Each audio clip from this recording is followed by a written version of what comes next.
Chapter 11. The Quit India Movement. The civil disobedience movement came to an end in 1934.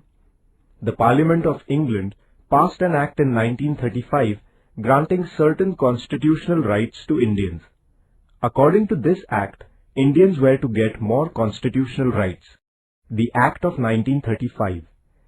This act provided for the formation of a federation of British-administered provinces and the Indian princely states.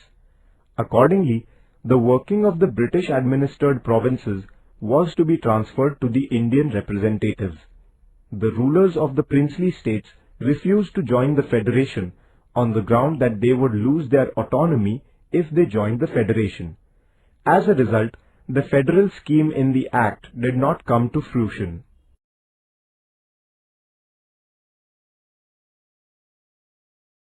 Provincial elections.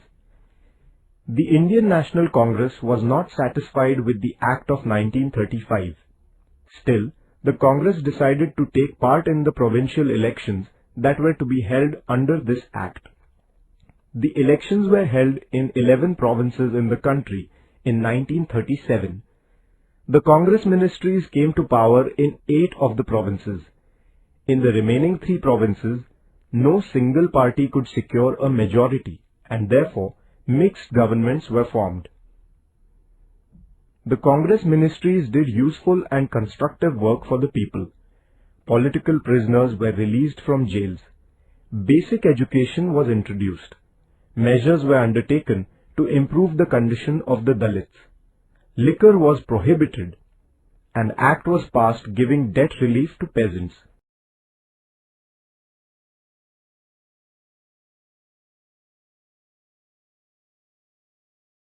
The Second World War and the National Congress.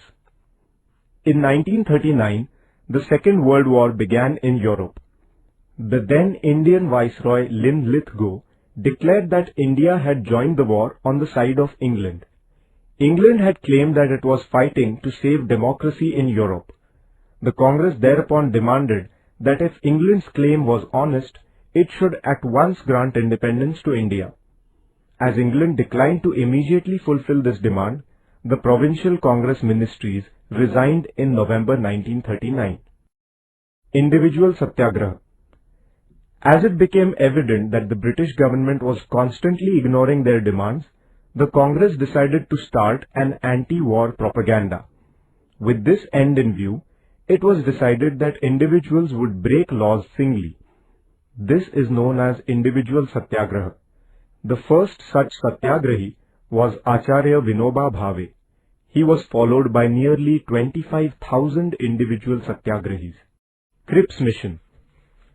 During the Second World War, England sided with America against Japan. The Japanese forces came close to the eastern borders of India.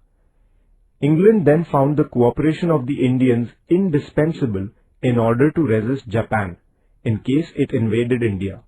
Therefore, the British Prime Minister Churchill sent Sir Stafford Cripps to India. Cripps came to India in March 1942. He placed certain proposals about India before the Indians. These proposals did not satisfy any political party in India. There was no clear mention of the demand for complete independence in these proposals. The Congress, therefore, rejected them. The Cripps plan did not include the creation of Pakistan. Therefore, the Muslim League also turned down the plan. Quit India Movement. After the Cripps mission, the Congress firmly resolved to intensify the movement for freedom. The Working Committee of the Congress passed a resolution on 14 July 1942 at Wardha. The resolution demanded that the British rule in India be ended immediately, giving India independence. A warning was also issued that if the demand was not met with, the Congress would launch a non-violent struggle for India's independence. Quit India Resolution. A session of the Congress began at the Gowalia Tank, Kranti Maidan in Mumbai on 7th August 1942. Maulana Abul Kalam Azad was the president of the session. The resolution of the Congress Working Committee passed at Wardha that the British should leave India was to be finally approved in the Mumbai session. This Quit India resolution, moved by Pandit Jawaharlal Nehru on the 8th August, was passed with an overwhelming majority. It was also decided to start a nationwide non-violent movement under the leadership of Mahatma Gandhi. Gandhiji said, "Every one of you should, from this moment onwards, consider yourself a free man or woman. The mantra is, do or die. We shall either free India or die in the attempt." Gandhiji thus made a stirring appeal to the people to be ready to sacrifice even their lives to free their country. The people's movement begins. The British government tried to crush the movement before it started. On the morning of 9th August, prominent leaders like Gandhiji, Maulana Azad, Jawaharlal Nehru, Vallabhbhai Patel, etc. were arrested. The news of the arrest of the leaders spread all over the country like wildfire.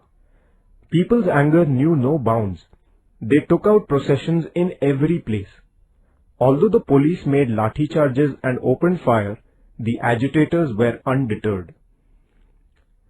People tried to take possession of government offices at many places.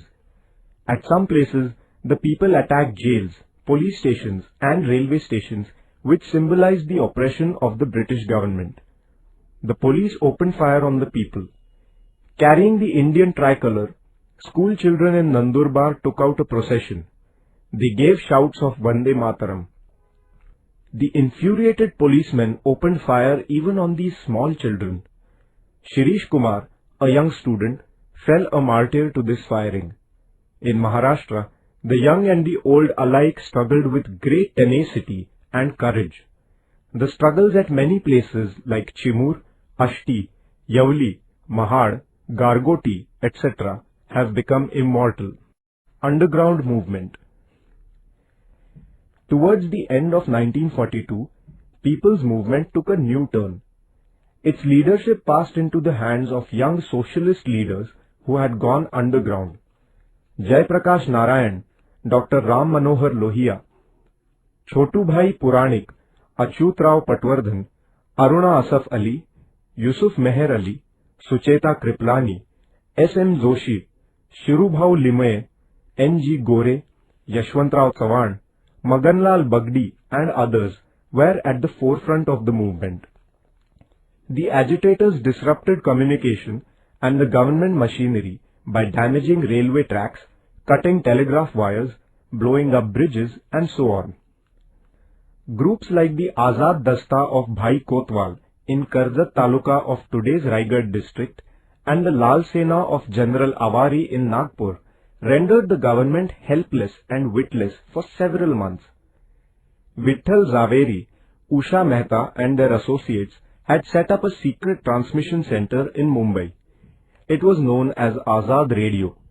It used to broadcast patriotic songs, speeches inspiring patriotism, and news about the agitation in the country. This encouraged the people to carry on the agitation. Such transmission centers were in operation for some time at Kolkata, Delhi and Pune. Establishment of parallel governments. People drove away the British officers from the districts of Midnapur in Bengal, Balia and Azamgarh in Uttar Pradesh, and Bhagalpur and Purnia in Bihar, and then established parallel governments there. Kranti Singh Nana Patil established a parallel government in the district of Satara. He was a source of inspiration for the people. With the help of his associates, he ended the British administration there and established a people's government. This government looked after such works as collecting taxes, maintaining law and order, punishing the criminals and so on. This government appointed people's courts which dispensed justice. The people too accepted the verdicts of these courts.